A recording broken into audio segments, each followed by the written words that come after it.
We are looking at the Alchemist, archetype 47. This archetype is in transit from September 10th to September 14th. This is the gate of realizing. In the I Ching, we call it oppression. And then in the gene keys, we have the frequency band that goes from the shadow of oppression to the city of transfiguration. And the human pathway is transmutation. If we look at it in the body graph, we are going to see that it's in the ajna center. This is an awareness center, and it's also where we conceptualize. And like we said before, it is the gate of realizing. And here we have the 24 as well, the inventor, the 4, the philosopher, the 11, the idealist, the 50, the 43, the rebel, and the 17, the discoverer. And something that I was thinking about this morning is that in all of the awareness centers, there's actually fear. We often say, oh, the spleen, that's all the fears. But mental anxiety, it's a kind of fear. How do you feel in your body? How do you feel in your being? When you are in the low frequency, the not self of the ajna, you feel fear. You feel anxiety, often about tomorrow, or in this part of the circuitry, it can often be about what happened. You can't make sense of what happened in the sensing circuit, and you're trying with that 64, you have the sequences, but it doesn't fit together. And then you're trying in the 47 to make sense of these sequences that are not necessarily looking like they're going together. So just to remember that in all the awareness centers, there is a fear. And here we have a fear that's connected to that mental anxiety that can be as uncomfortable for us as the more instinctive fears and physical fears that we have in the splenic center. If we're looking at the whole channel, we have the channel of abstraction. This is a design of mental activity mixed with clarity. So that is the true self of it. If you have this channel, your mind can be very inspiring for others or very confusing for you. Use your mind to solve problems that do not directly involve you. This is important with this channel and with this gate.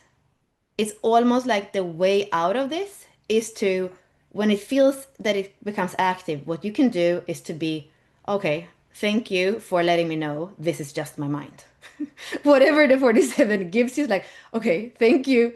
This is just my mind. Because if you think that this is your life, whatever the 47 tells you, if you think that is your life, it's going to be hard. It's going to be, like we said before, anxiety. And what is here to do in the long run, but it's always about time. Karma, it's about time. It's those circles of humanity where we have to come back and do it over again to start to resolve it. So over time, you can have a lot of wisdom or you can have a lot of understanding and clarity and making sense of the human predicament. What is it to be human? However, it's not something that can ever happen in a snap of fingers. So it needs to have its process. And if you think that you're that, if you think that you're all these thoughts trying to get out of oppression, then it's going to be uncomfortable. The mind, especially with this gate, it's connected to this feeling of oppression. We are in this part where we are looking at emotions. The 47 is connected to the 6, it's connected to 22. This is emotional conceptualization. And what we try to do is usually we go to logic and we're trying to find a logical way out of oppression instead of going deep into the body, mutable earth. We are in Virgo gates here and allowing the alchemy to happen so that the cells can actually start to work with the karmic material that's there so that we can integrate it, transmute it, transcend it, whatever wants to happen. But as long as we are trying to figure out, and because it's in the emotional realm, what we have done, because the emotional center is not yet mutated, is that we go to guilt and blame. Okay, is it the situation's fault? Is it my fault? Is it your fault? And then the way that the mind tries to get out of the oppression is to get rid of it. But that's the opposite of what we need to do with karma. We need to feel it in every single cell. And if you are into the gene keys, this is that codon ring where we have the alchemy of the body. So when you try to stay in the mind and blame somebody else, you can never get the diamonds and the beauty that is here, and you can never ever get to the programming partner at 22 where there's grace. You're just trying to push away anything that triggers that emotional wave, and that cannot be the way of working with karma. However, when it comes to looking at other people's patterns, because it's usually less emotional, that's where it can make sense. So that's where you're saying it can be very inspiring for others because you're able to take those segments out of a person's life and you can just put them together. And that person's like, wow, how could you even see that? It's easier when you're not emotionally involved. If we go to the artist, some of the keynotes are imagination, creative expression, and quantum leaps. And then for the alchemist, repression, karma, and surrender. Surrender is a really good word. When you surrender to the totality instead of trying to figure things out with your mind, that is when the process of totality can start to happen, the process of integration, the process of evolution, of making sense, of making sure in a bigger sense, because it's a collective sensing, that we are actually evolving through that alchemizing of our karma. When we look at the whole channel, we are going to have a frequency band. So this is from Integral Human Design. Confusion, oppression creates bewilderment. We are basically, it kind of sounds quite not human, but actually, if you think about it, the mind can do this. The mind is very human. No animals have it. Bewilderment is when you use your mind in the wrong way. So when you are stuck in the not self of confusion and oppression, it's bewilderment. You seem like a crazy person because you're trying to figure something out with your mind, and that's not what the mind is for. That would be out of authority when it comes to yourself. So that's not the way to go. When you have imagination and transmutation, that is true, realization, and then illumination, transfiguration, that's myth. That is Jesus on the cross or levitating monks, or like it's something that we can't even understand. But it's a magic that can happen when we allow the real process of connecting with the great mystery, connecting with something that's bigger in ourselves, and then allow the mind to watch it happening more than trying to figure it out. Here we can see that we are in the collective circuitry, and that's what I mentioned before. We have two types of collective circuitry. So right here we are in the abstract, where we look back and we make sense. In the moment, we are not making sense. You can see that this circuitry is very connected to the emotional center. No clarity in the now. So we need to wait and get out of the waves, and then we're able to make sense and then share that with the collective, and then we find a better way forward. It's very different than the understanding circuit that we have in pink here, because that's a pattern that is clear in the moment, connected to the splenic. We know in the moment, and then we look at that pattern, we make sense of it, and we can find a better pattern so we can move forward. And it's also about sharing that better pattern, but very different processes. So if you have, for example, you only have two channels, but you have one that is logic and one that's abstract, you're going to feel those two processes very different. The better you know the archetypes and yourself, it's going to be very clear that it's a very different process. And then here we're just looking at it again. So the black is where we have all those archetypes that are sensing. So sensing life deeply, not pushing anything away, not trying to figure anything out, not judging anything. It's not about, is it the situation's fault? Is it my fault? Is it your fault? How can I get rid of the oppression? I don't want to feel this. No, it's the opposite. It's to sense this so deeply so that it gets annihilated by us feeling it so deeply. And that's the mutation also of the whole entire solar plexus center. So that's why it's so important that we speak about circuitry, which gets lost when we just read a Gene Key book, because we don't know that all these Gene Keys, all these archetypes are so connected when it comes to this process that we're speaking about of sensing deep into form. And from that, something comes out on the other side when we lean into the process. And here we are looking at this archetype in a astrological sense. So we are in Virgo season. This is one of the Virgo gates.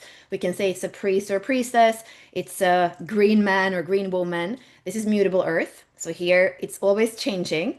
Virgo is the leaf that's always reaching for the light of spirit and doing the inner work that feeds the tree. So it's not figuring it out with your mind, trying to do it on the outside. It's all about that inner work, allowing more light to come into the cells. That is how the karma can get integrated.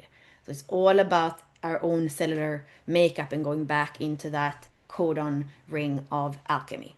Service to spirit through the devotion to sacred work. So going in and doing the work in the mutable earth on the inside. And we could do that with others too. A priest or a priestess never gets tainted and can actually help other people as well. Seeing those patterns that have been repeating for lifetimes and lifetimes often, or relationship after relationship. So it's being able to help with that.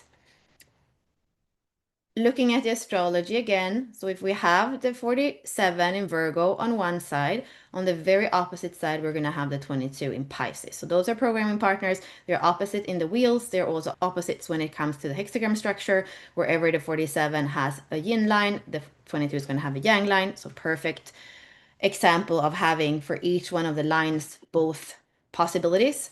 We can see oppression and dishonor go hand in hand, transmutation and graciousness, and transfiguration and grace go hand in hand. And if you have the 47 in your activation sequence or incarnation cross, you're also going to have the 22 because the activation sequence or the incarnation cross is made up of two pair of programming partners, and the same thing in human design in your nodes. So you're going to have always this pairing if you have the 47 in your nodes. And we are in the quarter of duality. So here, purpose is fulfilled through relationships. So if you have a lot of gates, and especially if you have your sun gate in this part of the wheel, your life is going to have to do with relationships. And here in Virgo, we can see that it is a lot about improvement. It is a lot about coming into form, and important to not become too mental or intellectual as we are in those gates. And also important to not take on too much responsibility. There are a few videos that are right now just on the YouTube channel, Gene Keys and Human Design, but where there are clips and also a little longer video where I go in and speak about Virgo as an overarching archetype, where we have all these archetypes that we can see here, or gates that are living there. So it's important, I believe, to have the overarching understanding of Virgo and understand that all of the gates that are in this part of the wheel actually have part of that quality. This year, I chose the 40, the father archetype, as the representative for the whole Virgo sign because it has that tendency to take on everything and resolve everything for everyone.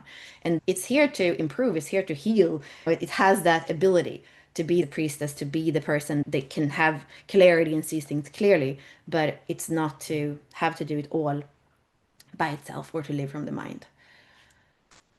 And then last part we're looking at is the I Ching. So in the I Ching, instead of looking at 12 astrological signs, we're looking at 8 different elements. You can see them on the inside here. So it's the wheel, 64 gates, and then it's divided into 8 pieces of the cake. So there are 8 gates in each element.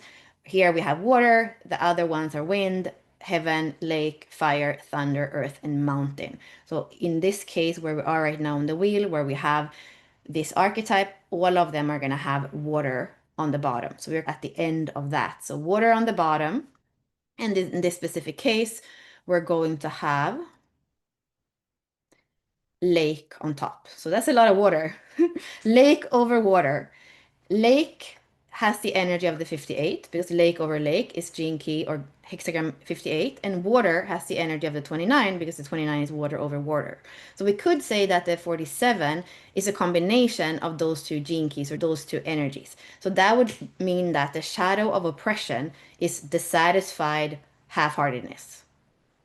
Oh my God, that is so true. That is so true. And the gift of transmutation is vitality in commitment. The city of transfiguration is bliss of devotion. You can think about Christ on the cross. It's to be so devoted so that you can't even feel the pain because you are with God or God is within you. And then when we're looking at transmutation, speaking about the karma, it's to be so alive in your body and saying yes so much so that you allow that residue, that karma, that weight of the whole ancestry. Nobody before you had enough embodiment, enough awareness to even be able to stay present, to stay alive, to stay vital, to stay connected and feel all that karma. Again, you don't go up to this part of your ajna and try to figure it out from there and try to blame the outside. You say, thank you that I am the first one that get to feel this in my cells, that have enough space, awareness, and embodiment to be able to meet this without running away, without denying, without blaming. And then you stay with it in that commitment. And then the vitality, the mutable earth can do its work because the earth is self-healing. The mutable earth changes. It's never tainted. For the pandemic, I said that in the Virgo video. For the pandemic, the human takes its hand away from Mother Earth a little bit of time, and everything starts healing and flourishing. And the lakes get cleaner, and the grass gets greener. And that's mutable earth. That's Mother Earth. But we need to dare to come home and not try to have some artificial explanation of what's going on. So that is super, super important. It's a beautiful key that can show us that. The alchemy that happens when we dare to take responsibility for what's in ourselves and what's been given to us in this lifetime as a beautiful opportunity to resolve a task. And that sounds like the father archetype again, the resolve. And that 40th gene key that is part of Virgo is also what's connected to the first seals when we speak about the six core wounds. So going back to that resolve, the true resolve of the divine will, knowing that God is with us, priest, priestess, when we just can be with it. And that's also why the priest or the priestess, in a more sacred sexuality sense, is healing for the other person, because what they have ran away from their whole life, the priest or the priestess is just there holding space for that. No judging, no trying to do anything, just be with it. And that is when nobody's tainted. Even what feels tainted can heal. This is very powerful. So I hope we are going to have a conversation today where we have a little bit of courage as well to actually unpack this together. This is one of the gene keys, or one of the gates, I should say, where I feel like reading the line companion helps a lot, because the line companion, Roy Rahu's way of explaining the 384 lines, so 64 gates with 6 lines in each, it's making us understand what oppression really is. In the gene keys, we hear oppression, but I don't feel like we really understand that it's something that comes from ourselves and our mind, and based on how we're using our mind. And this one is actually quite serious when you read Roy Rahu, especially in the emotional lines, knowing that the 6 is what comes after this, the 22 is on the other side of the wheel. This one is not a fun thing to read. The third line and the fourth line, it's basically burnout, is what he says. Your fourth line, you take it personally, you're trying to figure it out or find a solution by externalizing, and you just get disappointed. And it's a whole life like that, and you feel helpless. And in the third line, it's a similar thing. It's that disappointment, the failure of the third line. So this is a really heavy emotional responsibility that we have. And it's not that it's not possible to get out of it. Even the 6 line futility, there's no purpose with anything. It's a hard one. But when we can learn to use our mind in a way so that we're not oppressing ourselves, then we have understood what oppression is. And then what can come is liberation and integration and alchemy. So I would definitely look at both perspectives here.